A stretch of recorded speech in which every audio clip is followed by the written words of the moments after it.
Hello, good morning all of you. तो आज की क्लास को हम एक बेहतरीन तरह से स्टार्ट करते हैं। आज हम एसएससी सीजीएल के बेस्ट क्वेश्चन एपी से करा रहे हैं, यानी अर्थमेटिक प्रोग्रेशन।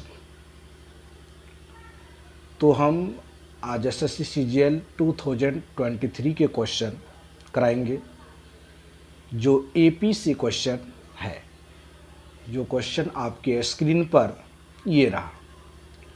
देखिए, कह रहा है क्वेश्चन में, the third and eighth term of an AP are -14 and 1 respectively. कह रहा है किसी एपी के तीसरा जो टर्म दिया हुआ है -14 है और एथ टर्म जो है वो 1 है। तो what is the 11th term. तो आपका इस एपी का जो है 11वां पद क्या होगा। ऑप्शन दिया हुआ है। पहला ऑप्शन 14 है, सेकेंड ऑप्शन 16 है और थर्ड ऑप्शन 20 है और डी ऑप्शन 10 है। अब देखिए, इस क्वेश्चन को हम सॉल्व करते हैं। सॉल्यूशन में देखिए, आप क्वेश्चन को भली भांति पढ़ लिए हैं कि तीसरा जो A3 जो दिया हुआ है वह -14 दिया हुआ है। यहाँ से हम लिख सकते हैं A + 2D बराबर कितना हो जाएगा, -14। फिर A+,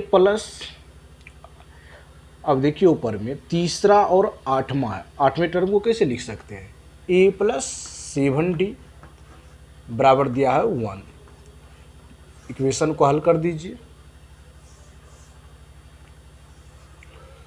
यहाँ से देखिए माइनस कर दीजिए, A से A कैंसिल आउट हो गया।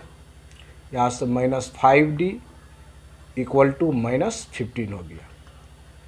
यहाँ से D का जो वैल्यू आ गया, D का वैल्यू कितना आ गया, 3 आ गया। अब किसी इक्वेशन में आप रख दीजिए और A का वैल्यू यहाँ से प्राप्त कर लीजिए। जैसे देखिए ध्यान से, यदि हम इसी में रखते हैं इस इक्वेशन में, तो A + 2D मतलब 6 = -14। यहाँ से A का वैल्यू कितना निकल गया, A का वैल्यू -14 और -6, इस तरह से A का वैल्यू निकल गया -20 निकल गया। अब देखिए आपको पूछ क्या रहा है, यहाँ से देख लीजिए, यहीं पर सॉल्व कर देते हैं। A + 10D पूछ रहा है और अभी हम तुरंत पता हो गया है, फाइंड आउट किए हैं A का वैल्यू -20 और प्लस में D का वैल्यू कितना निकला है, 3 निकला है। तो 10 3 जा 30। इस तरह से इसका जो आंसर हो गया 10 हो गया। ऑप्शन नंबर कितना हो जाएगा, डी नंबर हो जाएगा।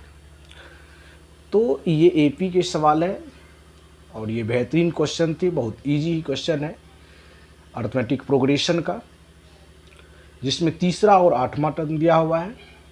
तो तीसरे टर्म को लिखने का तरीका है A + 2D और आठवें टर्म को A + 7D। इक्वेशन को हल कर लिए, D का वैल्यू निकाल लिया। फिर किसी भी इक्वेशन में A + 2D बराबर -14, उसमें A का वैल्यू निकालना था, D का वैल्यू रखे, 2D बराबर 6, A + 6 बराबर -14, तो A का वैल्यू -20 निकल गया। अब हमको A और D का वैल्यू निकल गया।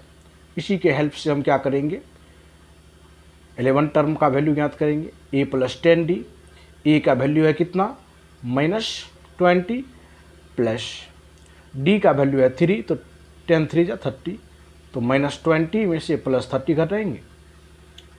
यहाँ से जो सॉल्यूशन होगा इसका आंसर 10 हो गया।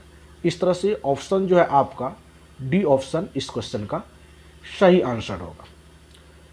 तो इसी तरह से आप प्रीवियस से वीडियो भी ज़रूर देखें, क्योंकि हम मैथ्स PYQ सीरीज का एसएससी सीजीएल में पूछे गए बेस्ट क्वेश्चन को सॉल्व कर रहे हैं। इसीलिए आप प्रत्येक वीडियो को ज़रूर देखें और प्रॉपर वे में नोट्स भी बनाए, ताकि इस तरह के सवाल यदि एग्जामिनेशन में पूछे जाते हैं तो आप उसको सॉल्व कर पाए। तो इस वीडियो में इतना ही। वीडियो को एंड तक देखने के लिए धन्यवाद। Thank you so much. जय हिंद, जय भारत।